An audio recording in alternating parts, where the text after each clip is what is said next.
No black cats, just straight facts.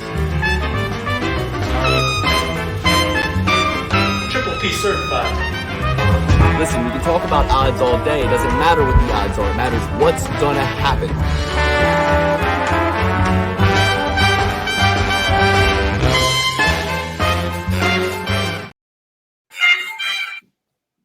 Gouge away. You can stay all day if you want to. Welcome to the Parlay Pursuit. Very special episode. UFC 300. Sacred number. Holy Trinity. Father, Son, Holy Spirit. Solar eclipse today. I got my hand on the amethyst.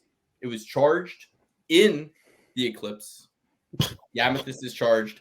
Guys, I'm but a conduit today. I am not giving you anything that I feel, think, or dream myself. This is all coming to me from the ether. It is all coming to me from the amethyst, from the eclipse. We live on a flat, stationary Earth.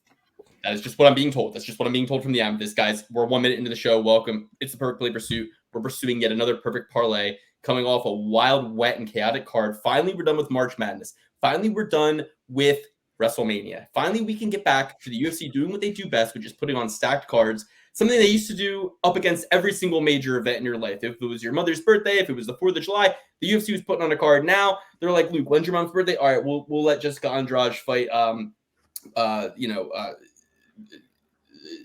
can't even think of another person to put Jessica Andrade against, guys, because I'm so focused on good fights that I can't even think about them. I can't even think about what was 3 weeks ago, what was 2 weeks ago, and what was last weekend. I can't even think about that. I'm focused on the stacked card that is UFC 300. My brother Alex, my brother Dan. Welcome to the show, everybody. We're coming off a very, very, very hot episode with Joe Selecki. If you watched it, if you haven't watched it, you need to go back and watch it. You get Joe's hot take on Chris Weidman. You get our rebuttal, our pushback. Luke's watered down take on Chris Weidman. But if you want my potent take, go watch the episode prior to that. At least the intro, at least the recap of the Chris Weidman card. We're going to talk a little bit more about that in this episode because at the end of the day, it's still being kind of percolated through the corporate MMA media. And hey, they want to talk about it more. We'll talk about it more. So let's talk about it more later in the episode. But first, Dan, Alex, checking in on you guys. Brendan Allen, Chris Curtis. Alex, big winning weekend. Talk all about it. Tell us all about it. You tied Dan 6 out of 11. 6 out of 11 in your picks. You only got the first 3 of the night wrong. And then, you took a chance on Trevor Peak and the newcomer Walter Volker. But you ultimately were spotless in the night, 6 out of 11, and a big profit posted in the open bet sheet. Tell people all about it. Yeah, I'm here. I only put in a couple of bets a week, and usually they win. This weekend was a little different. I just refused to lose. Something that, Luke has told me numerous times. Sometimes you need to refuse to lose. If you have enough ammo, keep firing, chase your losses, always chase losses. You might end up a winner. And that's just what happened to me on that evening. Walter Volker sunk quite a bit of parlays, and then we had the robbery earlier in the night that sunk a few parlays, and I got on the good end of things. I got back with Brendan Allen, Chepe Mariscal, and Damon Jackson, $121 to win $1,000, $1,004. All of $1,000 are going on a specific fighter this weekend, UFC 300, baby. Come on. Dustin Jacoby. I wish. Oh, speaking of which, the MMA guru today went back to the beanie. I don't know if you guys saw. His picks have been terrible. He went back to the beanie. The beanie was speaking through him, just like your amethyst is, Luke. So I think we're gonna get. I think that's a great sign. And the MMA guru has had a couple really great videos you guys should check out because he corralled and coagulated, consolidated. He triple C'd the Chris Weidman content, whether it be Bisping, whether it be DC, whether it be Chael, Ariel Helwani's show, and apparently even Joe Selecki.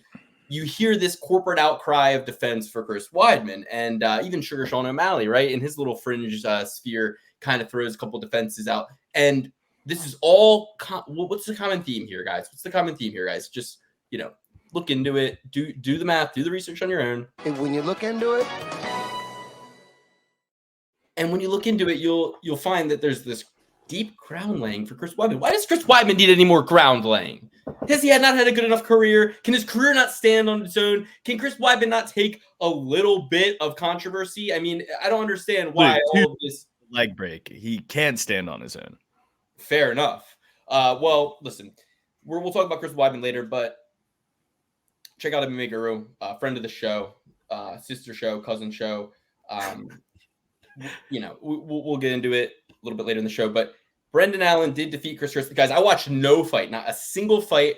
2 reasons. One, I was at a wedding, but I did still think I was going to be able to catch some of the action because I thought the fight card started later than it did. All of a sudden, I'm sitting there in my hotel getting ready for the wedding. I see there's 3 fights that have already happened. I didn't even know it started. So I just kind of wrote it off, went to the wedding. I was checking the updates on my phone here and there. Finally, I see, basically the fight card. Look, I see Dan in the group chat. Actually, I kind of want to read this for the audience. All right, you guys want a little peek in just to see what I give it a read. Let the people know. I got nothing to hide. A Trevor peek into our lives. There's so much fucking shit to sift through. You guys talk too much. I was barely even talking. Oh my god, coming from you.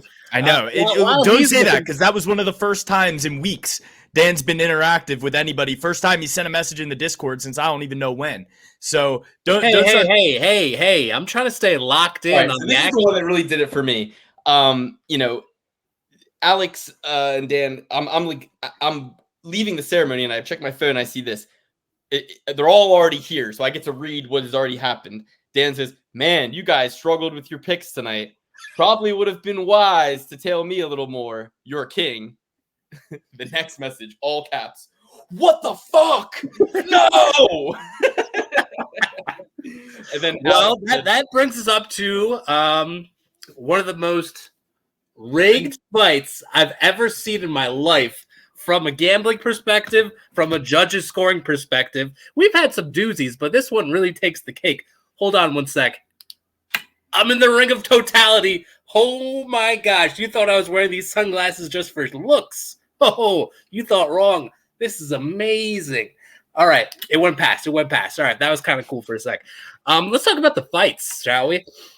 Morgan Charrier, one of the best fighters I've ever seen, absolutely demolishes Mariscal, right? Jose Chepe Mariscal offers up no offense, some wrestling here and there, no ground and pound, barely any control time.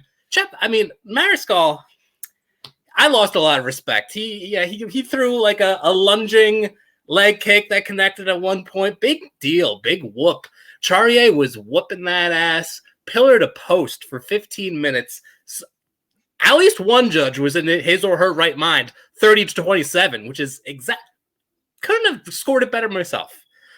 Two others are on the pay. Dan, you're an absolute. Oh, that's your takeaway? My take. Dan, you're an absolute moron. It was the same exact fight as the Lucas Bresky versus Walter Volker fight. It literally couldn't have been a mirror match, more of a mirror matchup between those two fights. You're sitting here, oh, Walter Volker definitely didn't win that fight, but then you're sitting here crying in your beer over Morgan Charrier. Who the hell cares, Dan? When you pick somebody and when you have money on the line, that's when people care. Walter Volter did nothing also. He deserved to lose. Bresky was piecing him up with the uppercuts. I don't want to hear from Luke, by the way. He didn't even watch the fights. Well, very much against the Bushido code of our show. I don't need to watch the fights because the Amethyst is telling me that the reason that Morgan Charrier lost is because you were so cocky in the group chat and you were just trying to what's the word? Spike the ball in the end zone way before you were even in the end zone, my friend. You're like one of those NFL players that puts the ball back to taunt and then drops it and then they recover it for a kick for a fumble recovery into 6 points. That was you basically. And Morgan Charrier has only you to blame because Dan, we are a trinity, okay? This is a trinity. 3 is a sacred number. Rule of 3 for comedy, okay? Father, Son, Holy Spirit. Red, blue, green, right? We're a wavelength, we're a vibe, and we are doing the right things, right? At the end of the day, we know we are. We bet on every fight, we watch every fight, we pursue the perfect parlay doggedly. This is the most important thing I do in my entire life. This is the thing that I think about night and day, every second of the day. I look at it, I cry sometimes. Today, I'm driving home, and I know I got to do this episode, and I'm driving home in the eclipse. you guys know I'm a bit of an empath. I'm a bit Wait, of I didn't know you drove an Eclipse. no. I don't drive an Eclipse. Mitsubishi Eclipse, by the way, was the coolest car anybody could drive back when I was a kid, at least. I mean, the coolest guy in my neighborhood drove a Mitsubishi Eclipse, and by the way, he had Nas hydraulics under the hood. A special button that you push that was hidden from the police. So Illmatic. and this is after the Fast and the Furious had just came out. One movie, standing alone. The Fast and the Furious had just came out, and this guy has an all-black Mitsubishi Eclipse, the sickest car you'd ever seen, with Nas. And he had the hottest platinum blonde Boys of Summer, the Ataris girl, walking down. I can see you. Your tan skin's shining in the sun. I can still see her. He had the hottest girl on the block, and that was his girlfriend. And he drove a Mitsubishi Eclipse. Coolest guy in the fucking neighborhood. Wonder where he is now. Probably in a ditch. I respect him. I could say his name right Probably now. plastered to the interior windshield of that car. I hope not. would think. I hope he's still street racing, living the Paul Walker dream. I hope that living life 1/4 mile at a time, of course. role model. Shout out to Steve. All right. Paul Walker and Walter Walker had the same fate. Got destroyed. It's fucked up there. Hit a brick wall. Excuse my language there, but Listen, I didn't see any of the fights, but Dan did curse Sherry Hair. That was your fault. And It was rigged before I even voiced My it. favorite part of the night. really- I had a couple favorite parts of the night. Before the Alex Hernandez Damon Jackson fight, Alex Hernandez, he says, I'm here to, showcase like how good I can be at 35. Right? That's the same age. You said you're putting Donald Cerrone in a retirement home, dumbass. What do you mean? What do you mean? Yo, you're going to showcase your best self at 35, right when you were about to put Donald Cerrone in a retirement home. out to pasture. Out the pasture. But that cowboy rode again, and he ruined your career ever since then. Don't know why you keep going down to featherweight. You never want to fight at featherweight. You never will. Damon Jackson rode you like a pony for the entire fight. He beat you down, and he made you look like a little bitch. Besides one little knockdown that happened throughout the fight, which, we'll get into the next fight. I don't necessarily think if you don't follow the guy on top or batter him more on the feet with one knockdown, if you're getting dominated 4 minutes and 59 seconds of that fight, I don't think you should just that round. I don't think you should just get the round because you got one lucky punch off and the guy survived and made it through it, especially if it happens earlier in the round, which we're seeing people just because so what if there's a knockdown in the first 10 seconds of the fight and then fucking Damon Jackson goes on to beat the shit out of him? Is that still a 10-9 for Alex Hernandez? No, fuck that. That's bullshit. This whole scoring system is all messed up right now. If UFC 300 wasn't next week, I would be the first one in line to start a boycott for this and start watching the WWE and start watching whatever the fuck else besides this, because I am so sick of the scoring criteria right now. There's no rhyme or reason. There's no consistency, and it's just bullshit. It's absolute bullshit. It's just whoever has the more marketing behind them will win in a close fight always. And that's why I hate watching guys who believe this to be this like chess match sport, right? Because even if they're supremely talented, Movzarev comes to mind. Who else comes to mind? To be honest, a lot of the Russian guys will fight really close to their opponent. Like they don't have there's very few guys that like Khabib that have a domination instinct, right? And even Khabib on the feet, a lot of feint. People only remember some of his later fights, but there was a lot of his fights that went to decision, and he's on the feet, and he's just kind of like, doing the Michael J. Fox thing. And I'm just saying, I'm done. Look, if you're gonna be a skill fighter, a tactician, you better be Georges St-Pierre. You better be like Georges St-Pierre.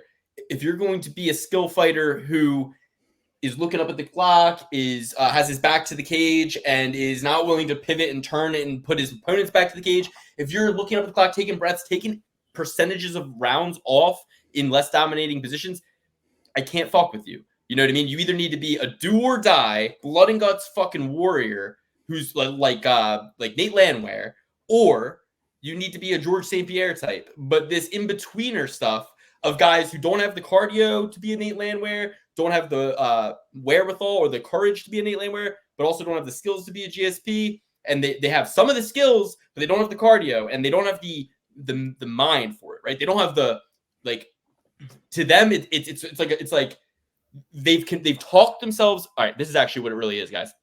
They've talked themselves into a comfortable place. They've made it too small. They've done the John Danaher parable of the plank too much. They've made it too much like what they do every day. They're not putting enough emphasis or importance on it. It is important. Like, I miss the days where people came into it with the mentality of like Nate Diaz, where it's like, yeah, maybe I lost the decision, but like I won the fight. I didn't get put out. Like, a lot of you, like Nate Diaz has a mentality that I do respect, which is like, if you're getting like choked out, knocked out, that's a lot different than me losing a decision that I fought tooth and nail for and tried to make it at least a fight and not a stalling match, right? Like, I lost a couple stalling matches, but I didn't lose fights where I was getting beaten down and, you know, not making it a fight for the other guy or whatever. So, which, Luke, you brought up the parable of the plank and all that shit. Perfect example of this: Norma Dumont, Jermaine Durandamy. Oh my god! It was the biggest glorified sparring match you'll ever fucking see in your life. And you know, there were kind of shades of that in the Brendan Allen Chris Curtis fight. Like, Brendan Allen wants to be Chris Curtis's friend so fucking bad that he is like hugging him mid-round after he pokes him in the eye, hugging him after every round, and then finally in the 5th round, Chris is like, dude, enough fucking hugging. Like, I'm done hugging with you. But Chris Curtis showed his true colors. He has no heart. He could have won that fight. He could have won that fight on the judges' scorecards. But what is the last image the judges saw of him in the 5th round? Him wincing in pain, on his ass, holding at his leg, crying, you know, not just like getting up and acting like nothing happened, you know, just act like you've been there before. Act like you've pulled a hammy before. Don't sit there and act like you say you want to die. Like, isn't he the guy who famously is like, oh, I want to die in Valhalla and I want to go to Valhalla? And it's like that's what before I heard him ever open his mouth, that's what I had heard about him from Cody Saftik on Dogger Pass podcast. Cody Saftik, what I'm trying to say is, and he's like, all bark, no bite, Luke. He's all bark, no bite. This Chris Curtis, he'll come down in the comments and tell us, oh, you guys didn't pick me, da-da-da-da-da. But then if I did pick you and you arguably won that 5th round, and then in the last 10 seconds, you blow a hammy and you sit there and you sit on the ground and cry, and Brendan Allen, who wants to be your friend so bad, thinks that you're having a Rory McDonald and fucking Robbie Lawler moment where you're just both so exhausted and he doesn't even realize you're hurt. He's so dumb. He's so fucking dumb. I didn't even watch the fight. I've only heard secondhand accounts, but I'm embarrassed and cringing for, like, he is so, and it's like, Brendan Allen, Louisiana dumbass every episode, and you still are so unaware. It's like, pretend to be smart. Brendan Allen has the skill to be a George St. Pierre in the middleweight division. I swear. It's like my friend said about me and Rainbow Six Siege. He says, there's shades of brilliance filled with really bad IQ plays. And that is all he does. Terrible IQ with shades of brilliance. Every single round, Luke, Henry Hooft took him and said, why are you boxing with Chris Curtis? That is the only way Chris Curtis can beat you, by boxing with him. Why don't you throw some kicks? Why don't you go for takedowns? Why don't you get him in the clinch? Instead of boxing him, instead of boxing a guy who can only box, and dumb ass Brendan Allen gets on the mic. What does he do? He calls for DDP. No, call for Sean Strickland. You just beat up his friend. That gets you the title shot. A Chris Curtis win isn't getting you the fucking title shot, dumbass. You are so stupid. He's never made a good call out in the history of his call outs. I mean, he put Sean Strickland out there as like a side bet. He was like, I want DDP, but you know, if he doesn't want to fight me, I guess I'll fight Sean Strickland. Oh, that's the worst when they do that. When they, oh man, they little hedge their bets thing. You never split the distance. You never split the difference. You say what you want, and then you sit on it. Or you go like you do a Chael Sonnen thing where you roast everybody you want. You know what I mean? Like, You know what I mean? Isn't his name Brendan All In Allen? He's not even going all in on his call outs. It's not all in at all. Even during the fucking press conferences, I caught a glimpse where he called him Dickus instead of Driscus or whatever. And excuse me, he couldn't even deliver that line without afterwards going like, you guys know, you hear what I said? That was funny. He has to smile to like let the reporters, you know what I mean? Like know that he knows what he said. I'm not actually that dumb, guys. I want you to know that I'm not. I know his name is actually Driscus. I am just the worst. The worst is when the fighters go like Bilal Muhammad, Brendan Allen. They go like, all right, like I know I gotta play the game a little bit here, so watch. I'll play the game a little. It's like, well, it's funny because you condemned guys like Colby Covington for playing the game, and now you're willing to do it. You're just doing it badly. You're still sacrificing just as much of your morals by even entering the pool. You're just, and it's almost like this, right? It's like I'm against swimming pools. I'm not going in the swimming pool. Anybody who goes in the swimming pool, that's messed up. And then you see Colby Covington hit a sick gainer off the fucking high dive, double gainer into a fucking back dive. And then you go, all right, I'll show him what's up. And then you're standing in the 3-foot end with your shirt on. You're still in the pool. You just look like a nerd. You know what I mean? You went to the dance. You're the guy who said dances are stupid. Oh, what? I'm going to go out there and dance. No, intellectualism is what's worse. But now you're at the dance. Now you got talked into going, and now you're standing with your back against the wall. Get your back up off the wall. I got to go. all right. But yeah, Dan, what did you think about that wincing performance at the end of the fight? I thought it lost him the fight. I didn't watch because at that point I was so disgusted with the judging, and I was out bets wise. I couldn't. Honestly, I think Hernandez won. I was barely watching because again, I was out after the Mariscal debacle rig job. So I was I was barely holding on to watching the Hernandez fight. From what I was watching, I thought I saw more offense coming from the Hernandez side. Maybe it was rigged, maybe it wasn't, but there was enough of a rig job with the Charrier that, you know, it soured my taste of the whole night. I couldn't make it to the end. I heard it was a great fight for what it's worth, the main event, but you know, it was fun. You colored it pretty well for me, so I feel like I don't really need to watch. It was fun, very back and forth. I thought that Brendan Allen won, I think 1-5 and 3 with 2 or 3. I forget which one he got knocked down in, but in the one he got knocked down in, not that one. But I thought it was tied going into the 5th round, and Chris Curtis put up a good argument to win that round. But when you're on your ass and like in that last 10 seconds, so what happened was Chris Curtis was getting up and he like pulled his hammy while he was standing up from disengaging with Brendan Allen. Chris Curtis looks hurt. Brendan Allen realizes that, starts to kind of put it on him at the end, has the best 10 seconds of that round, his best 10 seconds of that round, after he was kind of getting his ass beat. And, you know, it looks decisive because Chris Curtis is like shelling up against the cage, can barely stand up. And then after the fight, pops down to his ass and is like holding his leg because he wants you to know he's hurt. And that's the thing that pisses me off the most. It's like he wanted you to know that the only reason that Brendan Allen got those last few punches off on him was because he hurt himself. And if he didn't do that, he probably would have won a decision. And that's just my opinion. I did not only know. had to sway one judge for one round. I mean, it was a split. 100%. Right? And Dan, before he did that, I swear, I thought my money's lost. I lost. It's going to be close, but I think I lost. But then when I saw that, I was like, I 100% won.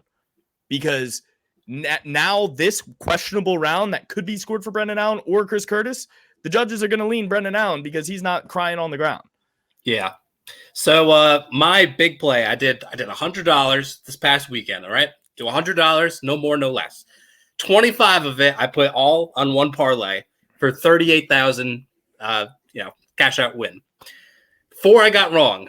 Charrier, Hernandez, Chris Curtis, and GDR. Well, I'll get the GDR in a sec. Chris Curtis, it's the last fight. I'll be honest, he was a dog. I probably would have pushed out and just taken the cash out for 10K, whatever it was. It would have been by far the biggest winning on the show. All right, so we'll take that off. Charrier, rig job. Already know that. Hernandez, probable win job. Maybe I got a review. I'm not going to watch the fight again. Who am I kidding here? But it was close. It was close. It was split. Someone had him winning that one 30-27 as well. Which brings me to GDR, okay? This woman is on the ground, taken down, hardly even taken down, really. She throws a kick and just basically topples over, and Norma Dumont follows. And her eyes are popping out of her head like, what? You're allowed to do takedowns in this fight? What? I didn't know that takedowns were allowed. Like, if I saw her eyeballs for one more second, I would have. This laptop wouldn't exist. I would have broken that smug Dutch look that I was, talking about disgusts me before this fight was wiped smooth off of her face. I kind of loved seeing that, but it was no, not on my end. Not on my end. Dan, I was just you picked a 40-year-old lady who hasn't fought in 3 years. We're done talking. Okay. Don't have to. Norma Dumont is a good fighter. Listen, they're all 40-year-old women. They're all 40 years old. So listen, I want just to look.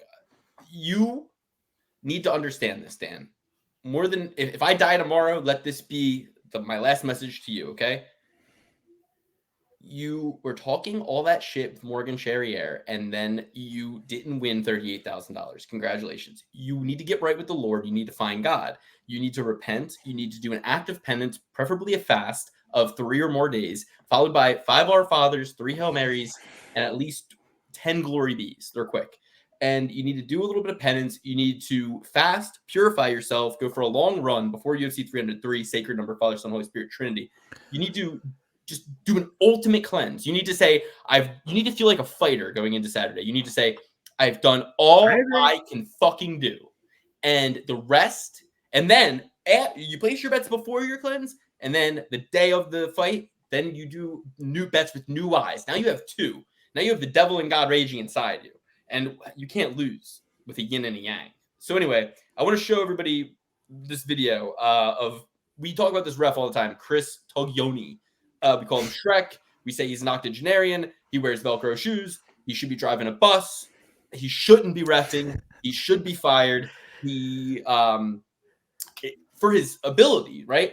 But also for his egregious behavior and his egregious bedside manner. Okay, he's always like smiling and joking with fighters who've won after the fight. He's always patting people on the butt. He's always touching people inappropriately. And now you have this video that has emerged a while ago. We haven't had a chance to bring it up on the show, but I need people of the show to see this. So this is him after the Matt Schnell fight, right? Check this out. Hold on, let me take it back.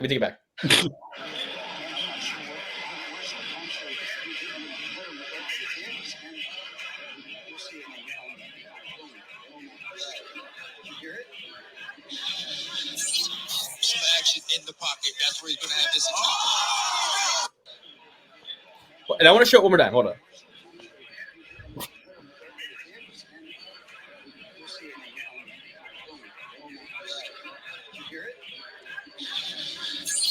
Some action in the pocket. That's where he's going to have this. Now, did you see how long it took Toglioni to get there? Like, he hit him. He fell, he bounced, he laid for a beat or two. Then Toglioni, sprinting, finally emerges into frame. And he's at the very edge of the frame. So that means how far away was he when the punch happened? Why was he so far away? I truly believe, guys, that just like you know how to walk around at your job, these guys know how to walk around at their job. And I think some of them prove me wrong. Explain to me why I'm wrong. But why would you be standing further away from the action? Why would you not be closer to the action? Matt Schnell's nickname is Danger. Steve Erceg is a striker. His nickname is fucking Wonder Boy or some shit. My point is Star Boy. Astro Boy. We all knew what Boy. this fight was going to be. We all knew what this fight was going to be when it came in. Apparently, Chris Toglioni thought it was time to polish the fucking ring post. So He's a sadist, is what you're saying. Energy sign was nice and visible for everybody. I mean, he's miles away. And then, yeah, maybe you could have caught him if you were a little closer, and his head wouldn't have bounced against the canvas that hard. If I'm Matt Schnell, in my wildest fantasies, it's my life's mission to if I'm matched now, you know what I mean? Because at that moment you're kind of thrown off. It's like, what is he even saying? Like I just cannot forget. But if I go back and I see that, like I gotta talk to Chris Taglioni. I gotta have a conversation with him. You know what I mean? Yeah. And I need to have a talking with the MMA fortune teller. This little bitch, he fucking blocked me on Instagram. I can do this stuff. He blocks me on Instagram. How do I find out? I see one of his memes. I think it's pretty humorous. I've never heard of this guy in my life. You know, I think, let me give a little candy to the baby. You know, let me put his name out there. Let me give him the Euro Under King rub. Send it to myself for my personal Instagram. Get it on the Euro Under King. Post not available. Interesting. Look him up. There's nobody named MMA fortune teller _. Oh, interesting. Look him up on my other account and find him. Find him perfectly fine. This little bitch was trying to avoid... Little mouth on him. Bing, bing, bing. Bing, bing, bing, bing. He was trying to avoid me. Avoid my site for whatever reason. I've never heard of the guy. I've never said it. I honestly don't even know who those people are. Never said a bad word about him. But guess what, brother? You wanted me to avoid you? Now you're in my fucking crosshairs. No problem, mate, yeah? No fucking problem. You're dead, figuratively speaking. Whoa. Figuratively speaking. Are you one of Goomba's henchmen? That's fucking illegal. Are you one of Goomba's henchmen? What are you coming after me for? Now I'm coming after you. It's on. I will see you in the cage under the unified rules, any place, anytime, anywhere. Yes, I have smoked crack cocaine. You're a bitch. Okay, I don't even know what he's talking about, but I do want to say though, no new friends, no old friends, nobody on the show. No anymore. handicappers coming on here. I can't do it. I'm done. You know, you never really know what's going to happen. The only person I'll say open invitation to be on the show again, besides Joe Selecki, Eric Anders, and Athena May, ours formerly known as Athena May. I'm sorry. Is Manpreet. Yeah, of course, obviously Manpreet. So other than that, nobody else. Nobody. MMA lock of the night, the only good person in this industry. MMA lock of the night. Welcome to the show anytime. And I guarantee if he's ever on a show again, it'll be this one. I promise you that. And James Krause. Never. Alex, come on. Veto. Even the MMA guru likes James Krause. This is a pocket veto. This is a pocket veto for me. As the executive of this show, I have. And I'm vetoing Little Sasquatch and Nick Mullen. Damn. All right, you got me beat. James Krause is on. It's official. Well, okay, then you get Nick Mullen back, but Little Sass never. Damn, dude. So there you go. You want to play? My hero is James Krause. Apparently yours is Little Sass. No. I got news for you. That means you're gay. Anyway, gotta cut that part out. I love the balls on my mouth. I love the balls in my mouth. Let's move forward. Okay. Let's talk about. Did we cover everything? We covered Mark Taglioni. We covered the fortune teller. One thing left to do. I feel like a national bozy bear. And let's talk about UFC 300. The Father, Son, the Holy Spirit, the Holy Trinity. It's UFC 300. It's the third time. I mean, if you were there for UFC 100, if you were there for UFC 200, you're here for UFC 300. And, I remember UFC 100. I remember watching it at my friend Josh's house in his living room. It was a big day. We were all very excited. Wasn't it at like 1 o'clock or something? Was it in Saudi Arabia? Nope. You're thinking of Anderson Silva versus Damian Maia, BJ Penn versus Frankie Edgar. Yeah. Watched that one there too. But no, this one was UFC 100. Bisping gets knocked the fuck out. I remember the rejoicing in that All-American audience was something to behold. Brock Lesnar, his post-fight speech was so iconic. I'm having me and honestly, somebody better steal that because Bud Light is now a sponsor again. If I'm fucking anybody, who should do it? Who Sean Strickland. He's not fighting. He doesn't drink. He's not, and he's also not fighting. He'd be the best fighter on the card to deliver that message. Calvin Cater, I guess. I mean, no. Cody Garbrandt. No. He would say it, but he would say it wrong. To be honest, it would be Gaethje, but he's not getting no post-fight interview, and we'll get to that later. Gaethje would be the one to do it because Coors, Rocky Mountain, he's from Colorado. Cody Brundage. Get this message to Gaethje. He needs to hit him with the, I'm going to have me a Coors Light. That's right, a Coors Light, because Bud Light won't pay me nothing. Verbatim. I told you I went into a Dan Henderson deep dive the other day. Dan Henderson, one of the most violent guys to ever grace the sport. I love Dan Henderson. Always has a seat on the show forever. I'll replace him with Dan any day of the week. No argument here. Here's what we got to do, right? You ever see Dan talk about how he fought 4 times in one night on the Joe Rogan podcast? Batman? No, Dan Henderson. Oh, okay. I I did hear that the Batman did fight 4 times in one night. It was like Babalu, Wanderlei Silva. It was like studs all the way through. I was showing somebody at the wedding I was at, actually. I was like, these guys are kind of pussies now. And they were like, wait, what? And I was like, dude, look at this. And I'm just going back. I'm like, see how he fought? He had a win. I'm like, look at the date. And I move over. It's the same date. I'm like, that's what I'm talking about. You know what I mean? And top 10 guys in the world too. Like he got paid $45 on a plane ticket. You know what I mean? It's like everybody was on steroids. You know, so it's like there was no complaints, there was no bullshit. And by the way, free John Jones. You guys know what side I'm on. It's so funny, right? The only thing I noticed in that video is how big the USADA agent's ass was. She's got a fat ass. Whoa. Any of size. Doesn't matter what the size. Anyway, I will say this.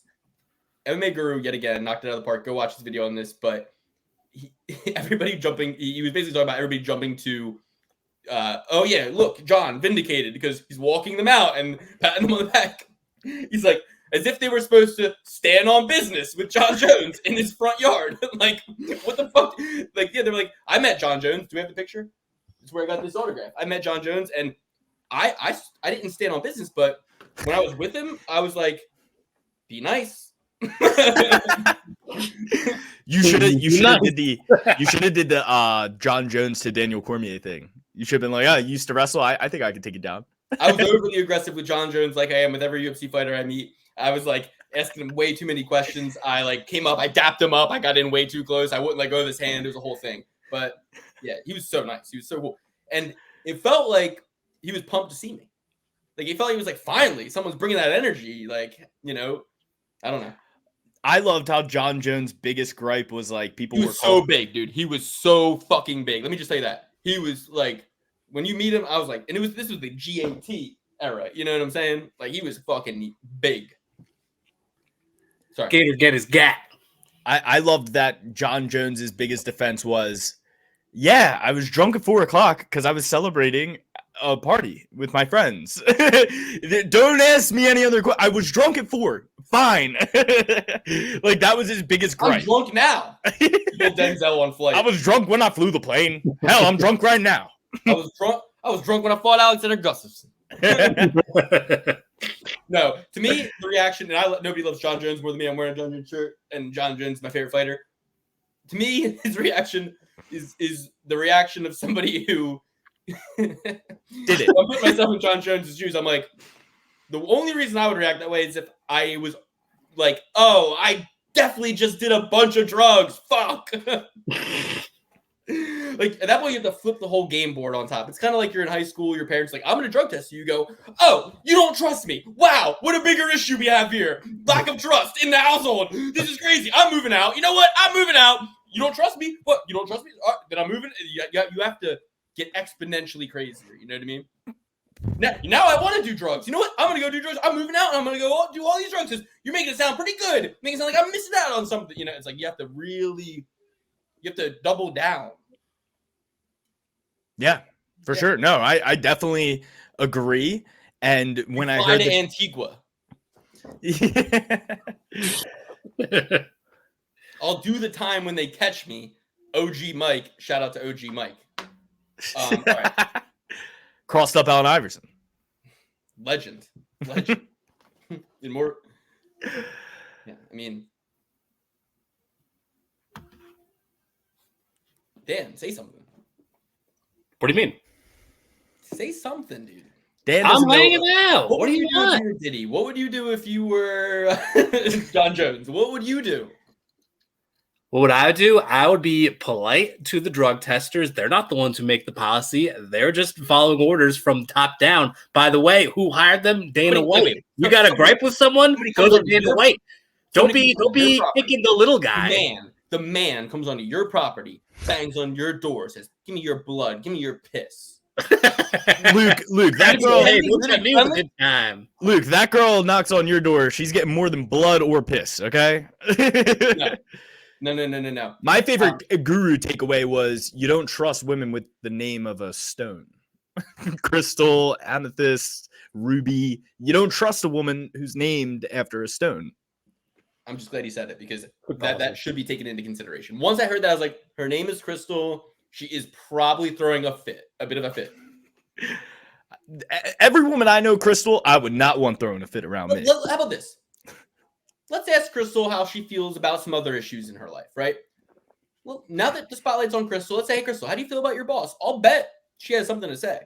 Crystal, how do you feel? How do you feel about this? How do you feel about that? I'll bet there's other issues. Let's see. Let's see how much Crystal's willing to expose. If we're willing to take Crystal's word for it, let's see what else she has to say. I'll bet we'll get a lot of people saying, "Let's shut the Crystal the fuck up," pretty quick.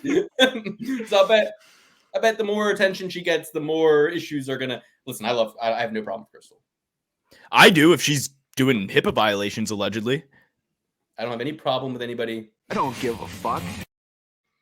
I have problems with anybody who's giving away medical information. I'll tell everybody. Is that what she was doing? What are you gonna do? What the fuck are you gonna do if I tell everybody your medical information right now? You don't know my medical information. I know all your information. You want me to start diabetes? Yeah, what are you gonna say? Diabetes. Healthy as an ox? What else do you want me to say?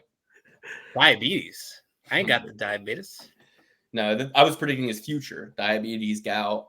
Oh. No, I think I already missed diabetes. I think that missed me. All right, we got to do this eventually. Let's break it down. UFC 300, top to bottom. We did it with Joe Selecki. Let's review, see if we got the same picks. Go back and watch the early predictions episode if you want Joe Selecki's take on the top of the card. We're going to go through it again. No review. This is inflation. We are just lowering the value of the product by doing it all over again. If you want to know those picks, check out the other video. That's economics. Oh, I guess you guys didn't go to business school. I didn't. I'm fine with that. I'm fine with it. But I want to talk about a couple fights though with you guys again. Go ahead. That's fine. That's fine. All right, let's just do the main card real quick. This is what I'm only going to talk about one fight. Well, listen, if you got some new points, if you got new information to bring to the table, I got some new information. All right, perfect. I've got a little new information. Alex Pereira versus Jamal Hill. Now, I bet $1,000 on Alex Pereira. Money add then multiply. I call it math.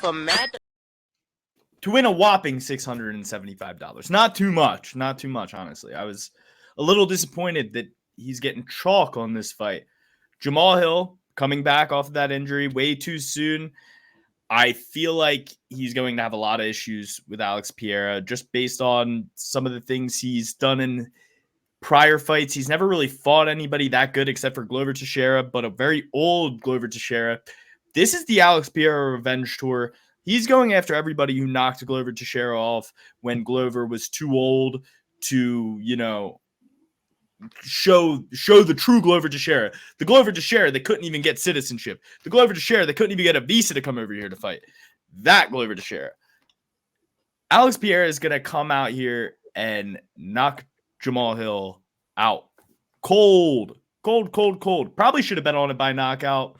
Probably would have won more money, but that's my mega bet. That's my mega size unit. That's the biggest unit I ever bet. The last time I bet it was on who? Alex Pereira. He got the job done against Yuri Prochazka. Yuri Prochazka was very open for that left hook. I knew it was coming, very open for the leg kicks. The leg kicks of Alex Pereira are going to be damaging, especially to a guy who has one of the most devastating injuries you can ever get. Kobe Bryant didn't come back this quick. And he's one of the most determined human beings to ever live. Jamal Hill, he's coming back too quick. This is not the date he wanted. They probably gave him a fat bag. This was not the main event they wanted. he's coming back too quick. He's going to get knocked out. Alex Pereira, the Glover Teixeira revenge tour continues on. Yeah, I think that you're right about the damaging leg kicks. I think that when you have an Achilles injury and you're coming back from it, the initial stages of your training are going to have to be I almost nailed it. Compensatory. They have to be compensatory. They have to compensate for that injury, right? So he's not like jumping back day one training and that Achilles is 100%. He's easing back into everything, right? So when he's easing back in, he's switching things up. He's putting different weight, different areas. So now all of a sudden, his whole shit is all alternated, right? Chael Sonnen talks about when you're a kid and you hit a growth spurt and you're wrestling. One day you're this weight. He's like, you might as well be wrestling for the first time after that growth spurt, and you come back after a summer and you're trying to work your new body mechanics out. There's a learning curve. So Jamal Hill is going to have to go through this learning curve, and he's already had to go through it. And the going through it causes an adjustment. The adjustment leaves you at a reduced version. I'm going to say it again. Colby Covington switched to from southpaw. Actually, he wrestled right-handed, which means your right leg is forward. He began fighting, and they said to him, we're going to do your right leg forward, meaning you're going to fight in southpaw because what you're used to standing in and wrestling, you're going to be more offensive with the takedown, and in turn, your strong hand will be your jab hand, and it's going to just do great things. And, you know, I love the theory. Like, it's a great theory. But then halfway through his career, at the top level, he switches and starts fighting in orthodox. Now, my opinion, you should be a switch fighter, but when you're already changing disciplines from a perfected discipline in wrestling, and then you're adopting striking, and then you're not using your already perfected discipline. That was Trump. Trump was like, all the great fighters fight orthodox. You must fight orthodox. I mean, you know, he didn't bring any takedowns to the table with Usman, not even the threat of one. And then you see Leon Edwards, like, having success on the ground with Usman. He first person ever take him down. Yeah, gets a takedown, takes his back in the first round. It's like, Colby, you couldn't have done that? Like, Usman's got no knees. He's probably not expecting you to wrestle because he thinks that in his mind, like, you're equal in the wrestling. But it's like, dude, you were talking all that shit about he wasn't like at your level with wrestling. Like, you should have at least pushed it, you know? You have the better cardio. Anyway, so I say all that to say, Alex Pereira, I feel pretty confident in it. I don't see how it can make a case for Jamal Hill. Awkward posture, coming back from a bad injury, hasn't really had a tough fight in a long time. Even didn't finish a guy like Glover, who had been finished early in his career, announced his retirement fight and didn't get a finish. So I'm going with Alex Pereira as well. Sticking with him. I'm sure you are too, Dan. Yeah. Sticking with him as well. Hands are too low. Hands are too spread. Hands are too in weird spots, and he comes with a lot of straight punches. Alex Pereira is used to all that. He's going to come around with a hook and knock him clean out. Alex Pereira's hands are also low. But that doesn't matter. Okay. It doesn't matter when you have a combat sports, prestige of being in combat sports for the last 15, 20 years.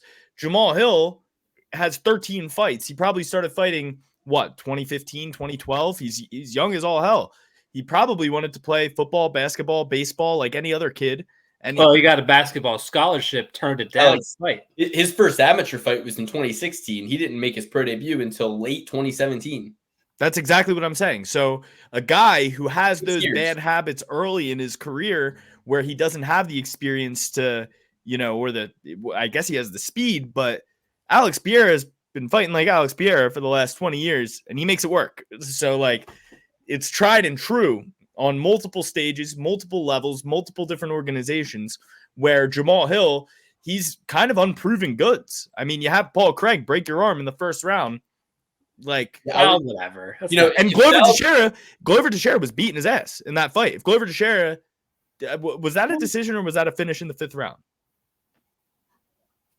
It was a decision. And here's the thing.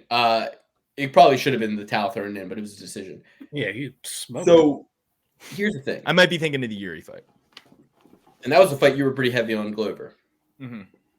So, Alex Pereira made his pro debut kickboxing 2012. Jamal Hill, pro debut MMA 2017.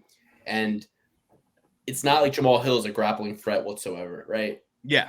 So if he were, I could say, well, Alex Pereira didn't join MMA until very late, and Jamal Hill had more MMA experience. But it's like that's not the case here. It's a striker versus a striker. I think Jamal Hill, his big game is the height, the athleticism. He's got great kick. He's got great striking, right? But the athleticism factor is taken away with that Achilles injury. The preparation factor is taken away with the Achilles injury.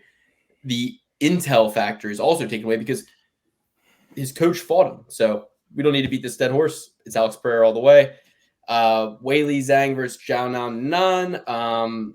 I forget, who did I even pick? I picked I don't even think I wrote him down because it hadn't come up yet, but go back and watch the other episode to see who I picked. I know I was talking a lot about Mark Zuckerberg and his wife. To me, I think this is the one where the line just doesn't make enough sense to me.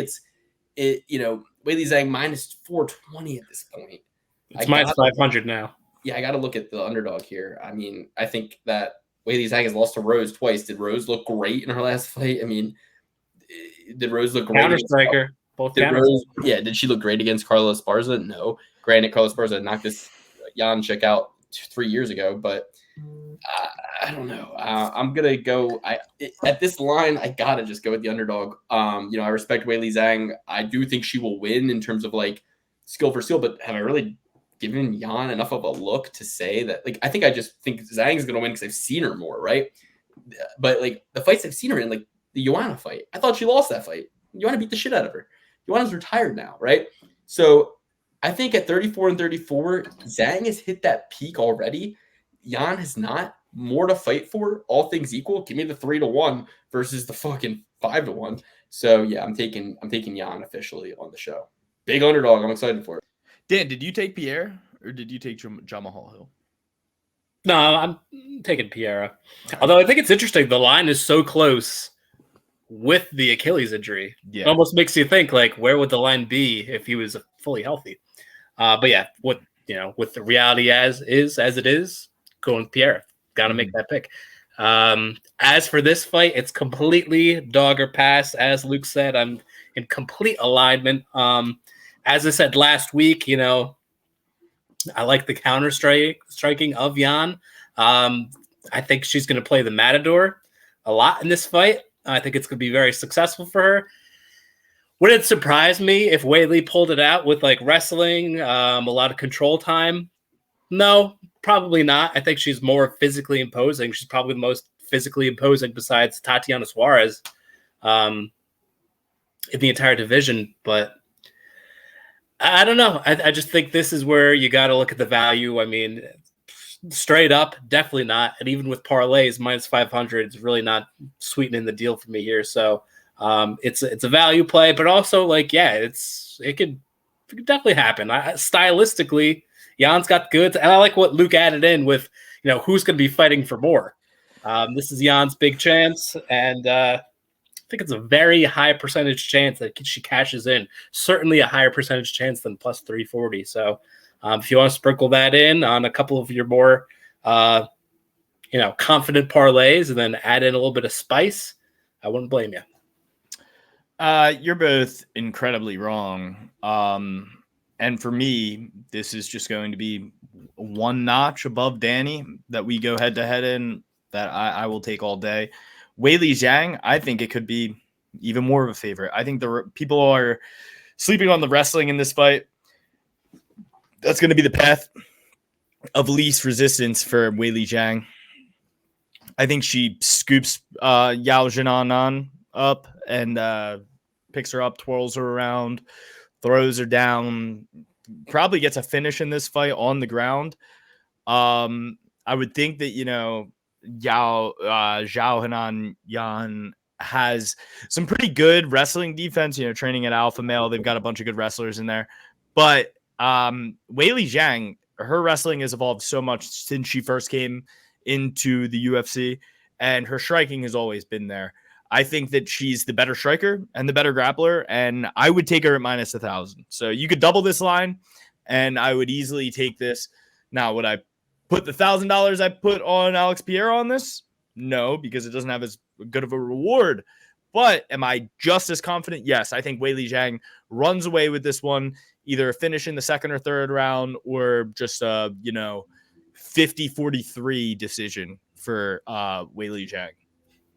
All right, and it brings us to the BMF title fight, Justin Gaethje versus Max Holloway. I should let everybody know that I asked my daughter while she was taking a bath, hey, I'm about to do my podcast. She said, good luck with your podcast, Daddy. I said, thank you. Who do you think is going to win, just out of curiosity, Justin or Max? And she said, Justin. But then I asked, well, who's going to win, Alex or Jamal? Now, she knows her Uncle Alex over here, so I assumed that when I said Alex, it just kind of like envisioned her Uncle Alex, right? So I was assuming she was going to say Alex there. So I go, Alex or Jamal? I don't think she's ever said the name Jamal, right? At 2 years old. So I go, she goes, Aunt Kiki, which is me and Alex's sister. So my sister is going to make a guest appearance in the main event and take the UFC light heavyweight title. It's like in WWE where like the lights go out and the music blares. I don't know where she comes in with the steel glass breaks. The glass breaks. Dun, dun, dun, yeah, dun. yeah. Kelsey comes in. I know for a fact the my balls, sister bust 2 beers over her head, just runs rampant on these boys. I would love to see that. And you know, just having some inside info, I know for a fact my sister has not undergone any medical testing to clear her for the fight.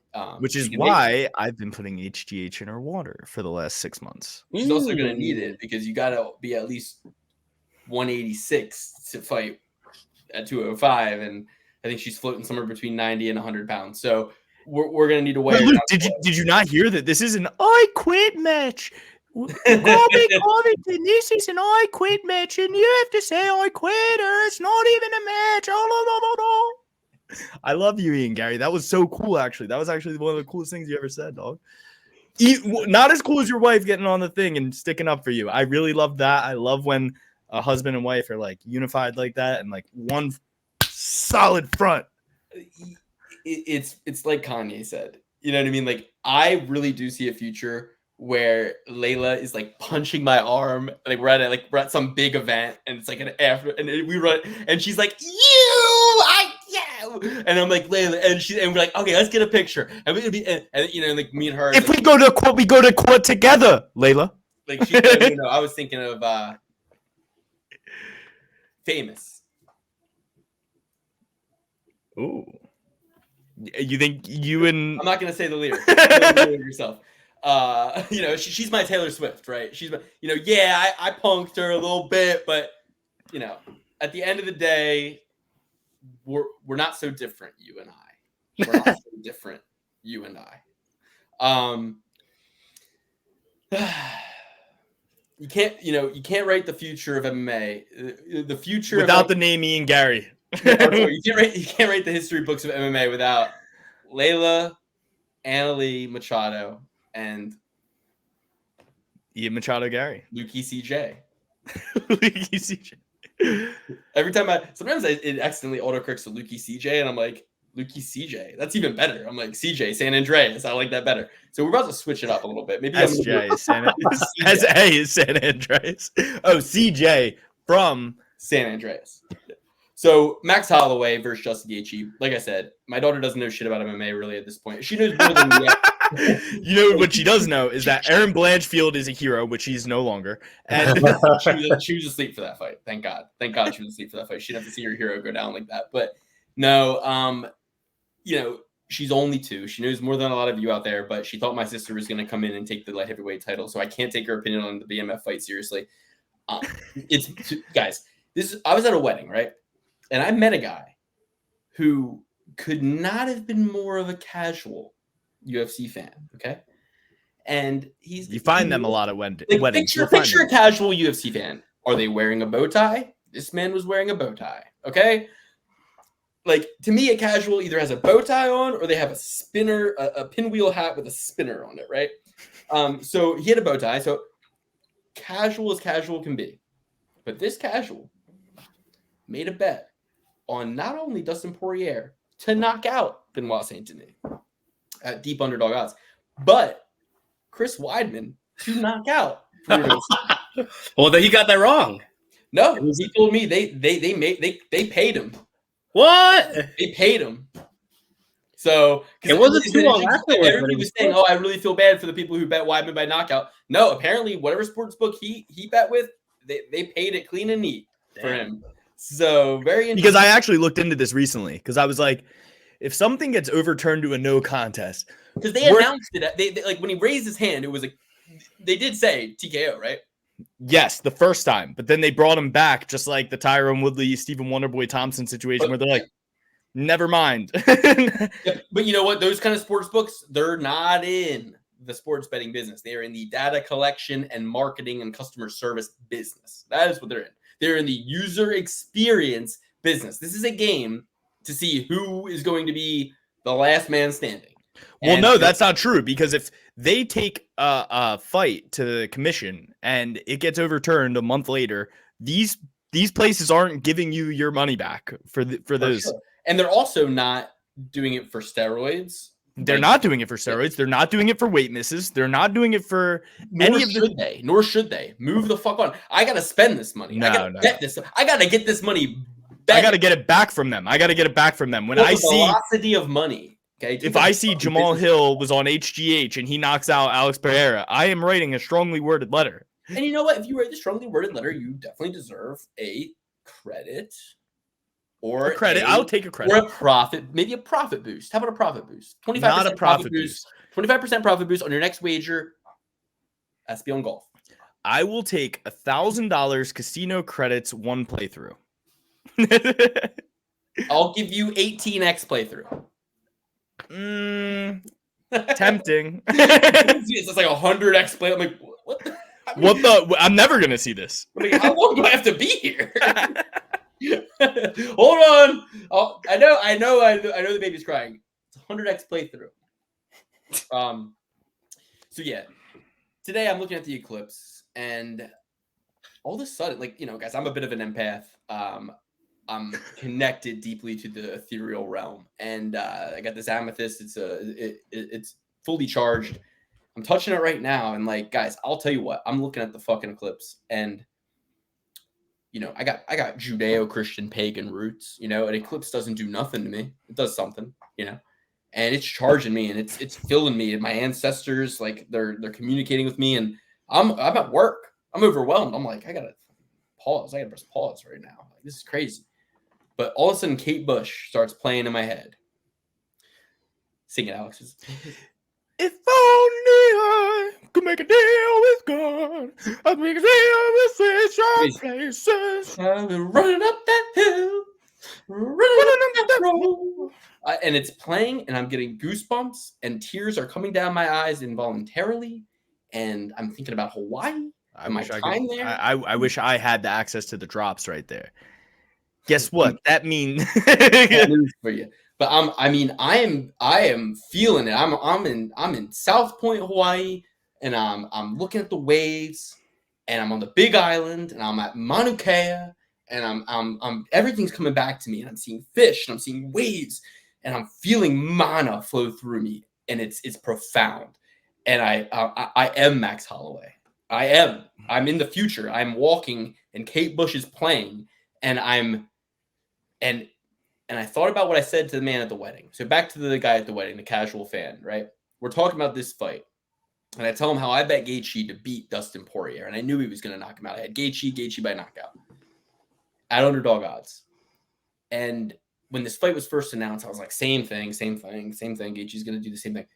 Then I started to get corrective. And the more Gaethje talked, and the more Rogan talked, and the more everybody talked about how, I feel so bad for Max Holloway. Max is going to get bludgeoned. It's going to be like Gaethje versus Ferguson. He's going to beat the shit out of Max, and Max takes so many shots. He's not going to go down. He's going to be in a wheelchair. It's like everybody's talking all this shit, right? And then you have Gaethje this very week. He's saying, ideal situation, you know, doctor stops it, like from a cut or something. And it got me really, like, I know Max Holloway. And Max Holloway is the type of guy who probably feels a lot like Justin feels. He probably feels a lot like Justin feels, right? He probably feels like, I like Justin. I respect Justin. He's one of the guys like me who really fucking comes in there and does his thing, right? But now that Justin's done that, Max has a free pass to not have to give a fuck about Justin Gaethje. Oh, you think that you can carry me through the fight? You think that you have the ability, the skill, to be able to decide that I can, that a doctor can stop it, and you know, it's just really up to you to make sure I don't get hurt too bad. Yeah. Yeah. Fuck all that. Max is going to go out there and put on an absolute clinic. He's going to beat the fuck out of Justin Gaethje. Justin Gaethje is going to be the one in Velcro shoes after this. He's going to take 550 shots to his head before the 5th round starts. And then Max is going to be pointing at the fucking ground saying, you still got it? And Justin Gaethje's corner is going to be the one who's going to, the onus is going to be on them. Are they going to throw in the fucking towel? That's what's going to happen. Corner of retirement, towel thrown in, Justin bleeding through his eyes, ears, and mouth. Max Holloway by body shot fucking KO against the fence. Justin crumpling in the 5th, or his corner thrown in the towel before that. Probably fucking both. Dan, do you remember my prediction from last week? No. Max Holloway by corner retirement between rounds 4 and 5. Max Holloway by corner retirement between rounds 4 and 5. Trevor was going to say, if you're gonna fight him this way, I'm not letting you go back out there. You gotta fight smart, and you're gonna fight him this stupid. Trevor Whitman's gonna make a huge fit, and you know what? I'll bet Justin Gaethje pokes Max Holloway in the eyes before round 2 starts, ends. Before round 2 ends, Justin Gaethje pokes him in the eyes, because this is the other thing. We'll get into this real quick. Weidman, fuck Chris Weidman, fuck the corporate media for defending him, and furthermore, fuck every single person who's trying to shill out for Trevor Whitman's sewing project. It's not about the gloves. It's not about the fucking gloves. Okay? Chael Sonnen said it best. Bare knuckle, they don't wear any gloves. And there's no eye pokes. Simple as fucking that. So I don't give a fuck about the gloves. Jim Miller has spent the most time more in the fights and more fucking wins than anybody. Said, I've never poked anybody in the eye. If anybody does it, it's on purpose. All I need to hear. I hope he does it this fight. That would be fucking hilarious. That would be fucking hilarious. He fucking pokes Bobby Green in the eyes and is like, oh shit, these gloves. No, but seriously, Jim Miller, the one honest man. He's a fucking farmer with Lyme's disease. Got nothing to lose. No commentary desk awaiting him. He just says how it is. And that's the reality, guys. I'm done talking about it, but Trevor Whitman is going to have Justin Gaethje poke Max in the eye. And Max will be like, oh, these gloves. And he's going to have a whole press conference about it, drawing awareness to it. Mark my fucking words. It's dirty, dirty shit. It's dirty poker. And the reason is because Trevor Whitman wants royalties. He wants to get paid every time. I don't know. And when you look into it, I'm pretty sure that is true. Straight out of the horse's mouth is like the UFC he wants to be paid every time they fight with his gloves. How about this? How about Trevor? If you care so much, give us the fucking gloves. He said the only reason he will not do it is because the UFC wants the patent for it. And he does not want to. Yes. Give it to them. Give it to them. You'd have nothing if it wasn't for the UFC. You'd have nothing, Trevor Whitman. You'd be a fucking dentist. It's actually a pretty good career. Really good career. Probably better than cage fighting, I'd say. He wouldn't be a dentist. I don't know why I said he'd be a dentist. He wouldn't be a dentist. He'd be fucking, I don't know, sewing women's dresses for prom. I don't know what the fuck he'd be doing. Bottom line is, the fact that the UFC exists gave you a life. You complain about these eye pokes, give him the fucking gloves, dude. Give him the gloves. What's the problem? You need to be a trillionaire? Yeah. Okay. So I'm in the gloves. Economics 101, humans have unlimited wants. Again, you guys didn't go to business school. Shut up. And also, if I'm a coach, I say, can you give me 10%? They go, yeah, I'll give you 10%. I go, I don't want 10% of each fight. I want after 10 fights on your 10th fight, the whole thing. It's the same thing, right? It's 10%. No. You have 10 fights. I want the purse from one of them. But listen, 10 fights. I'll pick the one. 10 fights at the Apex. You can always be another. 10 fights at the Apex are different than one fight at the T-Mobile Arena. I'm just saying. Give Trevor Whitman. I'm just saying that's why you're wrong. One time, I'm just Whitman all the money, and then he'll give the UFC. Dan, am I an idiot here? Like, am I not making sense? 10 fights at the Apex ain't the same as one fight at T-Mobile. Nah, we have a card called Fight for the Gloves. Okay, and Justin fights on the card. Kamaru fights on the card. Isn't that what this whole podcast was when we sent those gloves to the Ukraine? That was fight because of the gloves. Now you guys get to fight. But put all Trevor Whitman's fighters on the card, and they all give him 20% this time. But if you get 5, that's 100%. So that's like $1 million. How much does Trevor Whitman need? Like, his greed should be called into question. Call the greed of Trevor Whitman into question before you call in the greed of the fucking UFC, who's like, well, yeah, if we're going to use your gloves, we need to own the patent because we're a business. Like, do you just walk into Kmart and say, hey, Kmart, I have this great shirt.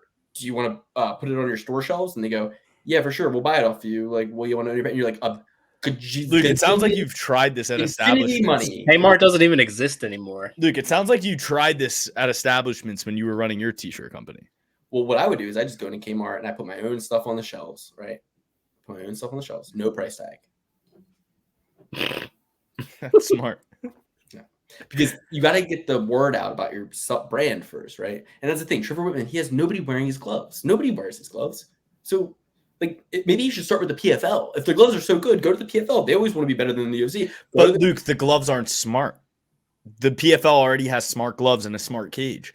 Smarter cage and gloves than the UFC. I don't blame the UFC. I blame Trevor Whitman. He's being stingy. He's being greedy with his gloves. If it's such a problem, then give them to the UFC. Be like Jonas Salk. He didn't take a patent for penicillin. First thing you're taught as a kid, sharing is caring. Okay? Share the gloves with the world, Trevor. You don't need to. You already made enough off Rose Namajunas. You already made enough off of Justin Gaethje's 13 UFC bonuses. Like, how about the fact that his gyms have people that want to train there? Like, is that because he's so special, or is that because the UFC exists? Which one? Like, what is it? You know what I mean? Let's talk about something special, which is my prediction for this fight. You're both wrong as hell. I didn't even get mine yet, so. Well, your pick is wrong. I already know that your pick isn't going to be my pick, because guess what? I'm betting on green. That's right. It's going to be a draw.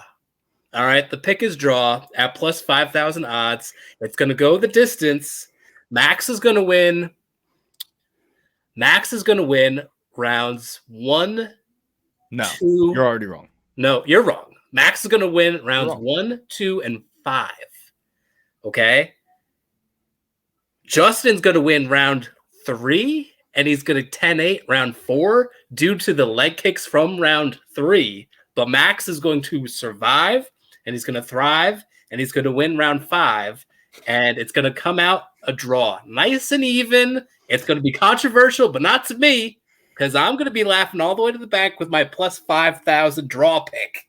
How about that? Survive, round 5. Shut the fuck up. But here's the thing. You're counting on ref competence to judge the fight how it should be scored. What you just described means that one judge is going to score the fight for Gaethje, one judge is going to score the fight for Max. Maybe one will get it right, but I highly doubt it because what if all 3 scored a draw though? All 3 judges score this fight exactly how it was. And for the draw, Dan wins $1 million for Dan. But no, the big coconut, the big kahuna will rise again. It's Max Holloway. It's Max Holloway emphatically. You saw he got that white eye fade. He's coming out as Jerome for the first time. He is not going to be Max Holloway. I said it. Send it, Jerome. Last week I said, send it, Jerome, because we're in college basketball season, baby. Dan, is that from college basketball? Sorry, as soon as you I'm taking my hat off. I'm going to go hat in hand here, guys. I don't know what you're talking about. What is that? Jerome. You know, send it, Jerome. The call. Wasn't that from college basketball March Madness, or was that NBA? I'm not familiar. I don't know. Anyway, there's anyone named Jerome. I don't know who it was either, but I know that there's a famous call. He says, "Send it, Jerome." It's one of the NBA college basketball, and Jerome Max Holloway is going to get it done this weekend. He is going to go out there and beat the shit out of Justin Gaethje. He is going to finish him by corner retirement in between rounds 4 and 5. Justin will win the first round. Okay? Yeah. Justin will win the first round. Max, where Max's bread is butter is 3, 4, 5, maybe even 2. Halfway through 2. We've seen Justin Gaethje fade. And if Justin Gaethje doesn't fight with that same, if he tries to pick Max Holloway apart, like he tried to pick apart Tony Ferguson, like we've seen him more evolved in each fight, right? He's not a barroom brawler anymore. He's trying to pick people apart. He's not picking apart Max Holloway. Max Holloway is going to outvolume him, where you know, Justin Gaethje, a lot of the times, he gets rocked. He gets rocked quite a bit in these fights. You know who doesn't get rocked? Max Holloway. Justin Gaethje gets rocked in every single one of these fights, but he's able to avoid dumbasses like a Dustin Poirier and Eddie Alvarez, just like, you know, dumbasses, right? Who are throwing power shots. Who's not going to throw power shots? Max Holloway ain't throwing a single power shot all fight, okay? Max Holloway's going to pepper him, pick him apart. We've seen this. He's got a Diaz brother volume to him where he is going to go out there, stick that jab to Justin. Justin's going to try to fight a disciplined fight in the first round. He's not going to take as much damage. He's going to land more leg kicks. He's going to barely win the first round. They're both going to kind of be coasting through it. Then Max Holloway is going to be like, all right, I'm stepping my foot on the gas. And if Justin Gaethje doesn't oblige him and tries to pick Max apart from the outside, he's going to get knocked the fuck out. And it won't even see the fourth round. If he's going to try to pick Max apart from the outside, you're going to pick apart Max from the outside. Yeah, right, bitch. I got my hat in my hand. I'm coming to your hat in hand. Max, I'm sorry for any bad thing I've ever said about you. I love you. Obviously, you're one of my favorite fighters. I love you. And my hat is in my hand. I take back everything I've ever said. Greatest boxer in UFC history, Max Holloway. I love Max Holloway. If it's not a draw, I'll go. Max is going to knock him out, dude. I'll go with Max. Let's go. Max, triple certified Max Holloway. Max Holloway as an underdog. If it's not a draw. Max is going to outvolume him, just like Alex said. And then I think that he gets on the gas from the first round. I think he smokes him in that first round. I think he throws 60 strikes, hits him with 30, and Gaethje's done by 3. This doesn't go to the championship rounds. All right. Next, we got Charles Oliveira, Arman Tsarukyan. You know, I saw the video of Charles Oliveira facing off with Max Holloway. And Charles Oliveira facing off with Justin Gaethje. And Gaethje's like telling Dane, he's like, you all right? He's like, no, I'm not okay. I don't want to get close. I don't want to smell his breath. I don't want him to get close. And then Oliveira fucking does get close, and it pisses Gaethje the fuck off. And Oliveira was so pissed off about the weigh-ins bullshit that he was ready to take this guy's soul. And he said, I looked at my team. If you saw that video, Oliveira was like, my dad called me. And he was like, son, they took your belt. He was crying like a child. He said, my dad was crying like a child. And I said, Dad, it's fine. It's fine. And he was crying. Said, no, they took your legacy, your belt, your everything. And he's like, I look at my team and everybody's sad. And I just said, I'm going to fucking kill this guy tomorrow. And went out there and just walked through hell and beat the shit out of Justin Gaethje and finished his ass. And Justin Gaethje says that was the hardest I've ever been hit.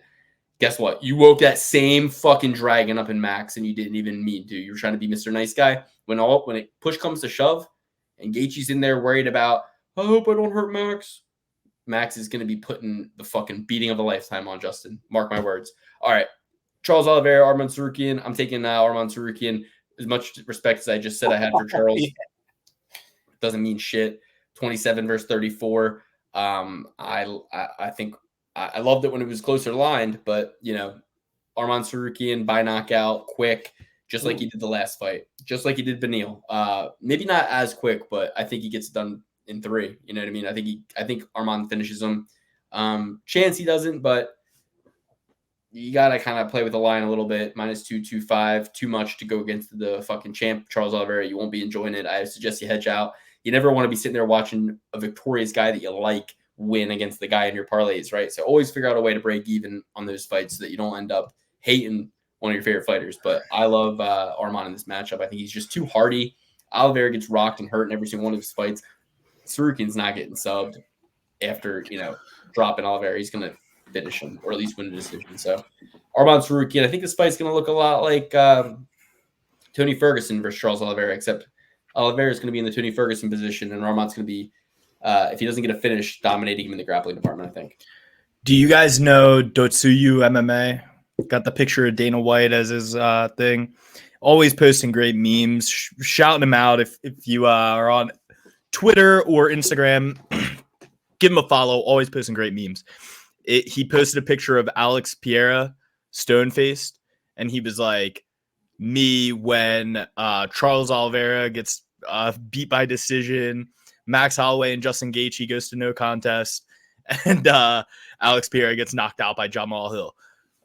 And I thought that was hilarious because I can see all 3 of those things happening. Jamal Hill knocking out Alex Pereira, fight ending in no contest You with. can see that. You bet $1,000 the other way. Better not see that. Get that out of your mind. Dan, have you ever seen the Avengers? No. All right. Well, there's this character. His name is Doctor Strange, right? And he can go to different realities and dimensions.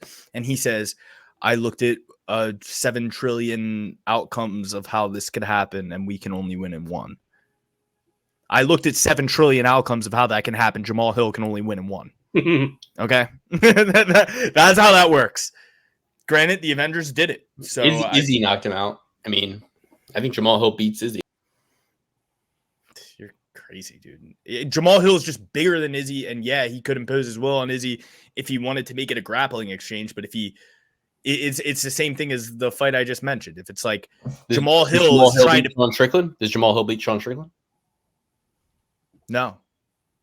Yes. No. Isn't it crazy? Sean Strickland beat Izzy. Izzy beat Pereira. Pereira beat Strickland. But Pereira also beat Izzy. Pereira is just like the great equalizer. He can beat anybody.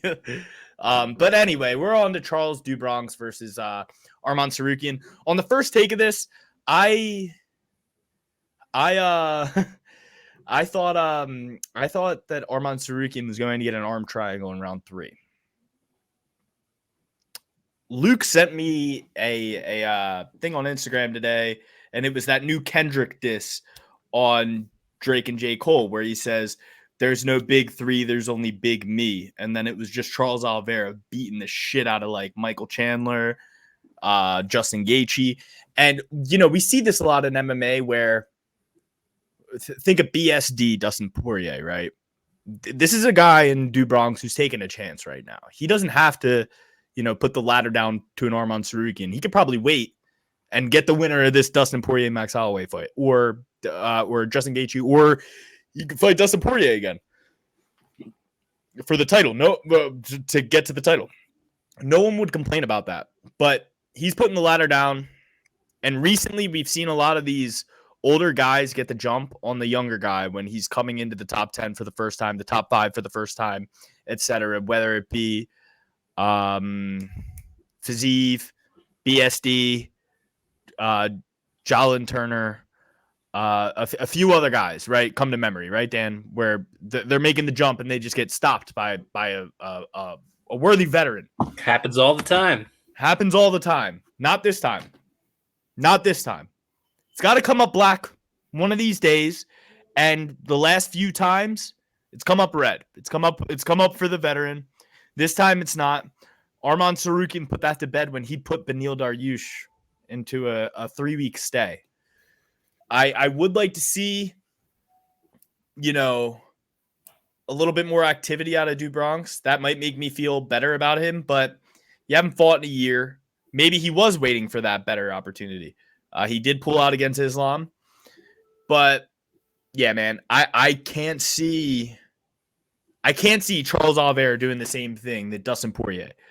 Dustin Poirier doesn't have as much quit in him as Charles Oliveira. Charles Oliveira has showcased his quit quite a bit in the cage, especially early in his career. Yeah, he's turned over a new leaf, but I think that Arman Tsarukyan is going to make his case for a title in this fight, and the only way he does that is by finishing Charles Oliveira.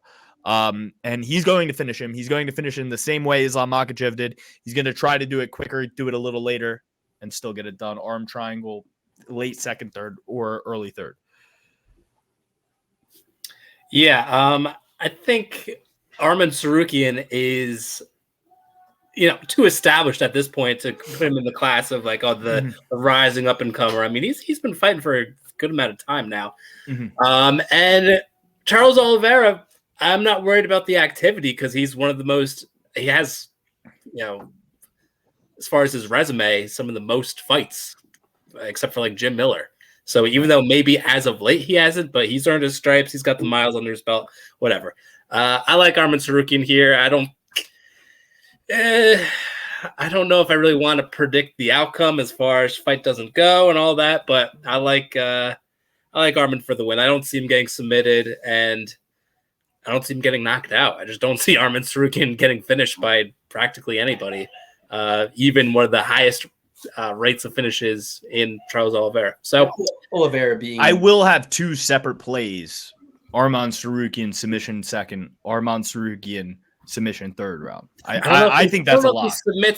I think it's a lock. I think it's a lock. I don't think he's as much of a submission guy as Islam. I think it's more that Charles Oliveira will be looking for a way out. I think that he's going to be so exhausted in that third round after wrestling so much with Arman Sarukian that he is going to be looking for that way out. One thing is see how many subs he's got. Charles Oliveira is going to open up with a flying knee. He's going to get taken down instantly. He's going to be throwing crazy elbows and shit off his back. He's going to have a wild and chaotic 30 seconds. And then I think the tide turns. They get back to their feet. Arman drops him, either ground and pounds or submits him. But I think submission's unlikely. Arman Sarukian has never won a fight in the UFC by submission. This is the one. Interesting. And he. And I was the guy who called Sadiq Yusuf's first submission ever in his career. So true. And this guy, Arman, like they have that mentality of like Charles Oliveira. He has most submissions, and I have no submissions, but I submit this guy, Dana White, title shot. That's their thinking. You know what I mean? Okay, so Bo Nickel, Cody Brundage. Bo Nickel, coin flip on how he gets it done. Obviously, the knockout has been his traditional way, but I think that he's got a big submission game, and I think Cody Brundage, if you look at that Malkoon fight, if Bo Nickel gets him there, he chokes him out. So I'm going with Bo Nickel by submission. Or is it Cody Brundage by disqualification? Which one? At these odds, he's done it before. And in an era of eye pokes, in an era of Chris Taglionis and Gary Gimley's, you have opportunity. So I think the best value is Bo Nickel by KO, TKO, or DQ. Or sorry, Brundage by KO, TKO, or DQ. I like that Plus a lot. 70 million. Especially first round. That'd be great. So yeah, Bo Nickel all around. Triple B served by Bo Nickel. No need to even waste our breath. Anybody needs any? Wait, no, Dan took Cody Brundage, right? I said if this is a dog or pass for me. If any fighter is going to make it onto my bet sheet, not gonna be Bo Nickel. It's gonna be Cody Brundage. All right. Yeah. I don't know. The line's crazy. That's all you can say. You know what? To wrap this thing up, comedy enforcement, please. I know my ring lights and my glasses. Don't crucify me over this. I know I'm not Tom Segura 69 minutes, and it was actually really funny. But I see the ring light in my glasses. Just don't say anything about it, please. I mean, listen, you can see Dan's fucking bank account information in his glasses. He's got. I know. He was looking at his phone earlier. I was trying to. Yeah, a lot of zeros, bitch. Yeah, just one of them. Followed by a decimal and two more. So this is just the intro. We're about to do the Patreon, break down the whole prelims card. We're nice and lubricated. We're warmed up. That's where the real talk is. Join the Patreon, and guys, it's UFC 300 time. I mean, what better way to do it? Alex put $1,000 in winnings last weekend for you. So get in there. It's where you get access to the open bet sheet. That is a Google sheet. It has one tab that has all three of our picks listed out nice and neat for you, plus the Trophy Certified picks. It's got my beautiful tab, Alex's tab, and Dan's tab. You can see what bets we're placing. If you were tailing Alex last week, you were able to win some money. Dan, shut up. He's leading the way with his picks, Trophy Certified picks. So let's see. Of the main card, the trophies. Let's go through everybody's full picks so we can get the Trophy Certified ones and see who is in a bettable spot. All right. If you're rolling with me, we're rolling with Alex Pereira, the $1,000 man, Weili Zhang, Max Holloway, Send It Jerome, Arman Sarukian, and Bo Nickel, a.k.a. No Bickle. Let's see. You forget him already, Apology buddy? Page, as you can see in my sunglasses. Starting off with Alex Pereira going down to Xiaonan Yan, followed by a draw Max Holloway, if you really want to make me pick one person or the other. But it'll be a draw. After that, we got Armin Sarukian and fucking Bo Nickel, I guess, for the last fight. Nah, take Cody Brundage. I need every pick I can get. I'm taking Cody Brundage. Let's go. Stop disrespecting him. He's a wrestler. He's a boxer. He is the formula to take out Bo Nickel. We want to talk about overrated prospects going into a fight in a big spot that blow it all? How about Bo Nickel? And oh, by the way, I'll be in Penn State in 2 weeks, Bo. So if you have any gripes about it after you lose, you can see me there at the Luke Combs concert. Biatch. So Triple certified picks are going to be Pereira, Holloway, and Sarukian. I love that. And Pereira will kind of, depending on what odds you can get him at, be a borderline bettable pick at that Triple certified odds percentage rating of 67% over 2 years. You're just going to want to look for a little profitability between the implied odds of 67% and Pereira's line. But overall, that's kind of a green lit pick. It's more of like mustard yellow. It's a borderline one, but if you got him at line open, you're fucking coasting. It's of course a green lit pick. Holloway at plus money is certainly green lit at Triple certified. And Sarukian will not be green lit as far as a profitable Triple certified bettable, whatever you want to call it, like over the last year, the ones that fall into that criteria. So Holloway green lit. My picks: Pereira, Jan, Holloway, Sarukian, and Nickel. Let's get it. Prelims episode coming to you next. Please get in there and join. We need some dry powder. You get a discount for the full year. It's $100 for the year. We all know you're going to bet $100 on the UFC this weekend. Get in there, follow us, get access for a full year. If you can't figure out how to make some money off of our picks, then you're even dumber than us. And that's fucking pretty pathetic. So Triple certified picks in the Patreon open bet sheets, Patreon extra episode. Get in there. Not medical advice, not financial advice. Disclaimer, I don't even exist. Love you guys. Thank you.